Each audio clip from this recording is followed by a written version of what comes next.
Hi friends, இன்றைக்கி video பார்த்திங்க அப்படின்னா நான் யூடியூப்பில் பார்த்துட்டு இருந்தேன். நிறையா வீடியோஸ் வந்துட்டு இருந்தது. என்னென்னா, குழந்தைங்க பர்த்டே செலிப்ரேஷனுக்கு எல்லாம் லட்சக்கணக்கில் செலவு பண்ணுறேன், கோடிக்கணக்கில் செலவு பண்ணுறேன், மினிமம் 1000 கணக்கில் செலவு பண்ணுறேன்னு சொல்லிட்டு எப்படி சொல்கிறது, அவங்களுக்கு பிடிச்ச மாதிரி செலவு பண்ணுறாங்க. ஆனால் கீழே கமெண்ட்ஸில் பார்த்திங்கன்னா நிறைய பேர் ஏக்கமாக சொல்கிறாங்க, எங்களால் இந்த மாதிரி பண்ண முடியல, இவ்வளோ செலவு பண்ணியிருக்கீங்களா, அப்படி இப்படி ரொம்ப ஏக்கமாக சொல்கிறாங்க. அதெல்லாம் தேவையே இல்லை ஃப்ரெண்ட்ஸு. நம்ம பிள்ளைங்களுக்கு நம்மக்கிட்ட என்ன இருக்கோ அதை வச்சு நம்ம செய்யணும், அவ்வளோதான். அந்த மாதிரி தான் இருக்கணும். யூடியூபர்ஸ் செய்கிறாங்க, உனக்கு இன்கம் அதுக்கேற்ற மாதிரி இருக்குது, ஸோ அவங்க செய்கிறாங்க. நம்ம செய்யலையே நம்ம வருத்தப்படுறதுக்கு என்ன இருக்குது சொல்லுங்கள். நம்ம அவங்க வீடியோ பார்க்கறதுனால அவங்களுக்கு மானிட்டைசேஷன் ஆகுது, ஸோ அவங்க அதை செலவு பண்ணுறாங்க, அது ஒரு வீடியோவை போடுறாங்க. நம்ம அப்படி இல்லை. நம்ம ஒரு வேலைக்கு போனால் தான் நமக்கு சம்பளம், நம்ம படித்தா தான் வேலைக்கு முடியும், இந்த மாதிரி ஒரு வாழ்க்கை நம்ம இருக்குது. அப்படிங்கிறப்ப நம்ம இதுக்காக வருத்தப்படக்கூடாது ஃப்ரெண்ட்ஸ்.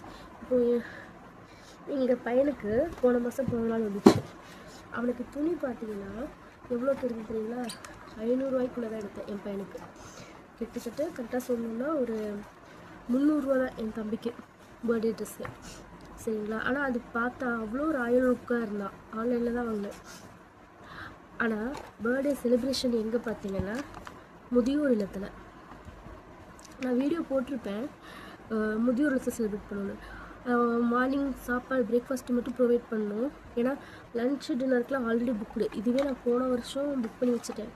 போன வருஷம் நைட் கொடுத்தோம், இந்த வருஷம் மார்னிங் கொடுக்கணும் அப்படின்னு போன வருஷமே நான் புக் பண்ணி வச்சுட்டேன். ஸோ மார்னிங் பிரேக்ஃபாஸ்ட் கொடுத்தோம். பார்த்துக்கோங்க எவ்வளோ பேர்னா 45 பேர் இருந்தாங்க. 45 பேருக்கு ஃபுட் ப்ரொவைட் பண்ணிக்கணும். மொத்தமாக பார்த்தீங்கன்னா 3000 தான் ஆச்சு.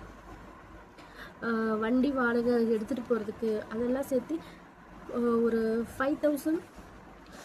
அப்புறம் ஃப்ரூட்ஸு கேக்கெல்லாம் வாங்கணும், அவங்களுக்கு கொடுக்குறக்காக க்ரீம் இல்லாத கேக்கு. அப்புறம் ஃப்ரூட்ஸு தர்பூசணியெல்லாம் வாங்கி கொண்டு போனோம். ஸோ மொத்தமாக சேர்த்து பார்த்திங்கன்னா ஒரு 6000, ஒரு 6000 ரூபா செலவாச்சு ஃப்ரெண்ட்ஸ். ஆனால் எங்கள் பையனுக்குன்னு செலவு நாங்கள் எதுவும் புது ட்ரெஸ் எடுத்துக்கல. எங்கள் பையனுக்கு அதான் சொன்னேன் 300 ஒரு ட்ரெஸ்ஸு. அதுக்கப்புறம் சாயங்காலம் அவனுக்கு பிடிச்ச ஒரு கேக்கு, அது ஒரு 400. ஸோ பார்த்திங்கன்னா பையனுக்குன்னு பார்த்தா மொத்தமாக ஒரு 700 ரூபா, அவ்வளோதான். மற்றபடி வேறு எந்த ஒரு செலவு ஆடம்பரம் எதுவுமே கிடையாது. அதாவது பர்த்டே செலிப்ரேஷன் அப்படிங்கிறது ஒவ்வொருத்தவங்க ஒவ்வொரு மாதிரி கொண்டாடுவாங்க ஃப்ரெண்ட்ஸ். நம்ம ரொம்ப கிராண்டாக பண்ணுறது பார்த்துட்டு இவ்வளோ பிரம்மாண்டமாக அப்படின்னு நினைக்கணும்னு அவசியம் இல்லை. சாதாரணமாகவும் கொண்டாடலாம். இப்போது நாங்கள் இப்படி பண்ணோன்னு சொன்னேன் இல்லையா, நான் மாதம் கொஞ்சம் அதுக்காக அமௌண்ட் சேர்த்து வச்சேன். ஸோ அதனால் செஞ்சுட்டேன். ஏன்னா மொத்தமாக ஒரு 6000ங்கிறது